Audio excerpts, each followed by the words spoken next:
Barang yang paling berharga di dunia ini ialah emas jin berlian yang semua orang pasti ingin memilikinya, baik untuk perhiasan maupun untuk ditabung. Seperti kisahnya 400 kg emas hutang Soekarno dengan masyarakat Aceh yang sampai sekarang ini belum dikembalikan. Tidak banyak yang tahu tentang sejarah ini, apalagi masyarakat yang bukan dari Aceh.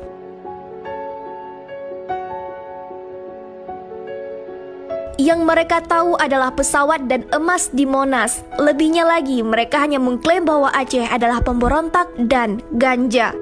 Tidak mereka sadari pada lahirnya negara Indonesia dengan adanya Aceh.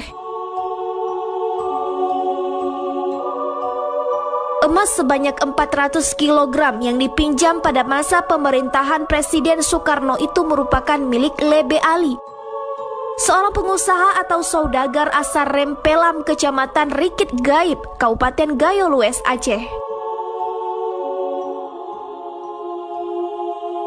Sebagai bukti pinjaman tersebut, ada dokumen berupa cek yang dikeluarkan oleh Bank Negara Indonesia atau BNI yang juga tertera jumlah nominal pinjamannya.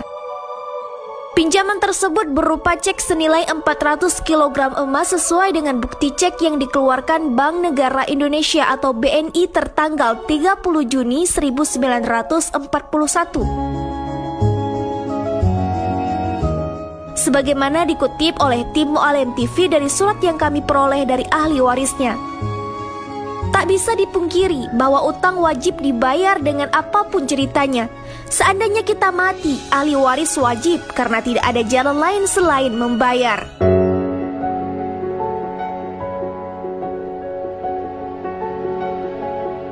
Namun, kalau negara Indonesia pun ingin membayar 400 kg emas itu kepada ahli warisnya, dikali berapa yang karena masa itu jelas harga emas paling 00 rupiah. Banding dengan harga sekarang, tentu negara Indonesia akan bangkrut. Itu jelas.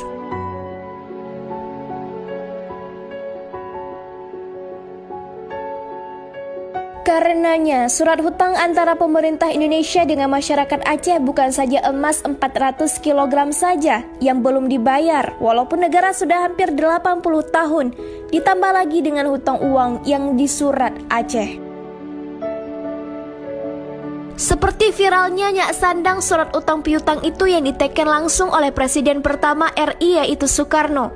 Sedangkan Soekarno sudah lama meninggal. Bayangkan gimana nasibnya di dalam kubur sana? Yang pasti surat tersebut masih banyak disimpan di kalangan masyarakat Aceh. Ditambah lagi dengan utang negeri yang menumpuk hingga Indonesia menjadi ranking 6 di dunia. Bank Indonesia atau BI mencatat utang luar negeri atau ULN Indonesia pada Agustus 2020 ini meningkat. Tercatat posisinya meningkat menjadi 413,4 miliar dolar AS atau setara dengan 6.076,9 triliun.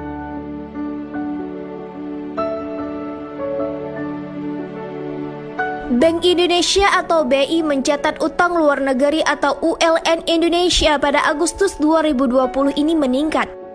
Tercatat posisinya meningkat menjadi 413,4 miliar dolar AS atau setara dengan 6.076,9 triliun atau kurs senilai 14.700. ULN terdiri dari ULN sektor publik atau pemerintah dan bank sentral sebesar 203 miliar dolar AS dan ULN sektor swasta termasuk BUMN sebesar 210,4 miliar dolar AS. Direktur Eksekutif Kepala Departemen Komunikasi BI, Oni Wijanarko mengatakan pertumbuhan ULN Indonesia pada Agustus 2020 mencapai 5,7% atau YoY. Lebih tinggi dibandingkan dengan pertumbuhan bulan sebelumnya sebesar 4,2% atau YoY. Coba tim Mu'alim TV bayangkan, jelas dan tepat negara Indonesia bangkrut dengan utang piutang. Jangka untuk membayar utang luar negeri, utang dengan masyarakat Aceh belum tentu mampu dibayarkan.